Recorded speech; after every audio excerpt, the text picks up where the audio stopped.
আবু সাইদ মুগ্ধ, আবু সাইদ মুগ্ধ। ক্ষমতার জন্য আমার ভাইয়েরা রক্ত দেয় নাই, ক্ষমতার জন্য আমরা রাজপথে নামি নাই, আমরা আমাদের অধিকারটুকু চাই। সাইদ আসিফ মুগ্ধ, সাইদ আসিফ মুগ্ধ। আসসালামু আলাইকুম। আমি কথার শুরুতেই যারা এই জুলাই অভ্যুত্থানে নিজের জীবন বাজি রেখে ফ্যাসিস্টদের বুলেটের সামনে বুক পেতে দিয়ে আন্দোলন করেছে এবং যাদের আত্মত্যাগের বিনিময়ে আমরা আজকে সেইখানে দাঁড়াতে পেরেছি, তাদের আত্মার মাগফিরাত কামনা করছি এবং তাদের রুহের শান্তি কামনা করছি। পাশাপাশি আমাদের যে সকল সহযোদ্ধা ভাইয়েরা এখনও হসপিটালের বেডে কাতরাচ্ছে অথবা এখনও চিকিৎসার অভাবে আছে, তাদেরকে দ্রুত সুচিকিৎসার ব্যবস্থা করার জন্য অন্তর্বর্তীকালীন সরকারকে দৃষ্টি আকর্ষণ করছি। আমরা একটা রক্তক্ষয়ী জুলাই মাসের মধ্য দিয়ে আজকে এই বাংলাদেশ পেয়েছি, কিন্তু জুলাইয়ের পরবর্তী সময়ে অর্থাৎ 5 আগস্টের পরবর্তী সময়ে আমরা দেখতে পাচ্ছি অনেক দিক থেকেই জনমুখী না হয়ে ক্ষমতামুখী হওয়ার চেষ্টা করছে অনেকেই। আমরা পরিষ্কার করে বলতে চাই, ক্ষমতার জন্য আমার ভাইয়েরা রক্ত দেয় নাই, ক্ষমতার জন্য আমরা রাজপথে নামি নাই, আমরা আমাদের অধিকারটুকু চাই। আমরা একটা সুন্দর বাংলাদেশ চাই, যেই বাংলাদেশের স্বপ্ন নিয়ে, যেই বাংলাদেশের জন্য আমাদের ভাইয়েরা রক্ত দিয়েছে, আমাদের ভাইয়েরা জীবন দিয়েছে, সেই বাংলাদেশ আমরা চাই।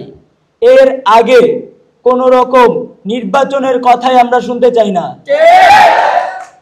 একটা শুধুমাত্র নির্বাচন দিয়ে সরকার আনার জন্য আমরা আন্দোলন করি নাই। যদি নির্বাচনের এতই প্রয়োজন হতো, 16টা বছর আপনারা রাজনৈতিক দলগুলা কি করেছেন আমাদের প্রশ্ন জাগে। আমরা এই অভ্যুত্থান আমাদের ভাইদের রক্তের উপর পাড়া দিয়ে এসেছি। আমরা আজকে একটা সুন্দর বাংলাদেশের বয়ান দিচ্ছি, কিন্তু আমরা মুজিববাদী যে সংবিধান আছে 72-এর সংবিধান এখনো বাতিল করতে পারি নাই। যদি এই 72-এর মুজিববাদী সংবিধান বাতিল না হয়, তাহলে আগামী পরবর্তীতে কিছুদিনের মধ্যে আবারও কেউ না কেউ ফ্যাসিস্ট হয়ে উঠবে। আমাদের এখন এই সিদ্ধান্ত নিতে হবে, আমাদের পরবর্তী প্রজন্ম কি আবার রক্ত দিবে, নাকি এই 24 সালটাই আমাদের কাউন্টেবল শেষ সাল হবে। যদি এই 24 সালে আমাদের শেষ সাল হয়, তাহলে এই 24 সালে আমাদেরকে সিদ্ধান্ত নিতে হবে যে এই মুজিববাদী সংবিধান থাকবে নাকি মুজিববাদী সংবিধান থাকবে না। কারণ আমরা বিগত সময়গুলোতে দেখেছি, আমাদের পূর্ববর্তী ইতিহাস ঘাটলে দেখা যায় কেউ না কেউ যখন ক্ষমতায় বসে, যখন চেয়ারে বসে, তখন তারা ক্ষমতার লোভ সামলাতে পারে না। আর এই সিস্টেমগুলো এমন ভাবে তৈরি করা একজনকে ফ্যাসিস্ট তৈরি করে। তাই আমরা পরিষ্কারভাবে বলতে চাই, এই অন্তর্বর্তীকালীন সরকারের মাধ্যমে এই 72-এর মুজিববাদী সংবিধান বাতিল করতে হবে এবং নতুন সংবিধান প্রণয়ন করতে হবে। জাতীয় ঐক্যের মাধ্যমে রাষ্ট্র সংস্কার করতে হবে। আমরা দেখেছি 71 সালে যখন সংকটময় সময় এসেছে, তখন আমরা ঐক্যবদ্ধ হয়ে যুদ্ধ করেছি, কিন্তু সেই যুদ্ধকে একটা দলীয়ভাবে ক্রেডিট নেওয়ার চেষ্টা করেছে, যার ফলস্বরূপে আমরা 90-এর অভ্যুত্থানের সম্মুখীন হয়েছি। আবার পরবর্তীতে আমরা আবার বিভাজন হয়েছি, যার ফলে আমরা এখন 24 সাল দেখেছি। যদি এই বিভাজনের রাজনীতি, বিভাজনের রুলস গুলা চলতে থাকে, তাহলে আমাদেরকে আরো একটি সাল দেখতে হবে। আমাদের আজকে এখানে বসে থেকে সিদ্ধান্ত নিয়ে বের হতে হবে যে আমরা কি আর কোন সালের দিকে যাব, নাকি এটাই 24-ই শেষ সাল হবে। যদি সেই 24 শেষ সাল হয় তাহলে আমাদেরকে আজকেই প্রতিজ্ঞা করতে হবে যেভাবেই হোক এই রাষ্ট্রকে আমরা এমন ভাবে সংস্কার করব যেন আমাদের পরবর্তী প্রজন্মকে আর রক্ত ঝরাতে না হয়। আমরা এই জুলাই অভ্যুত্থানের কথা যদি বলে যাই তাহলে আমরা হব পৃথিবীর মঞ্চে সবচেয়ে বড় প্রতারক জাতি। আপনার ভাই যখন আপনার পাশে যখন আপনার পাশে থেকে বুলেট বিদ্ধ হয়েছে, আহত হয়েছে, তারা সন্ত্রাসীরা কুপিয়ে হত্যা করেছে, সেই দৃশ্যটা যদি আপনি ভুলে যান তাহলে আপনি হবেন সবচেয়ে বড় প্রতারক।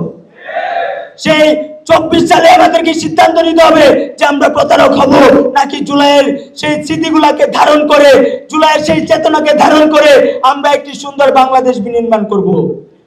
শুধুমাত্র ফ্যাসিস্ট খুনি হাসিনাই একমাত্র ফ্যাসিস্ট নয়, আরো অনেকেই ফ্যাসিস্ট হয়ে উঠতে পারে এবং যে ফ্যাসিজম প্র্যাকটিসের জায়গাগুলো আছে প্রত্যেকটা জায়গা আমাদের ভেঙে দিতে হবে এবং এই অন্তর্বর্তীকালীন সরকারের মধ্য দিয়ে আমাদেরকে নিশ্চিত করতে হবে বাংলাদেশের যে সেক্টরগুলো আছে প্রত্যেকটা সেক্টর থেকে স্বৈরাচারের যে দূষণরা আছে তাদেরকে দ্রুত সময়ের মধ্যে নির্মূল করতে হবে।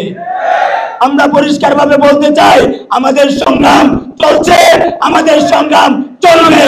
বিপ্লব দীর্ঘজীবী হোক। ধন্যবাদ।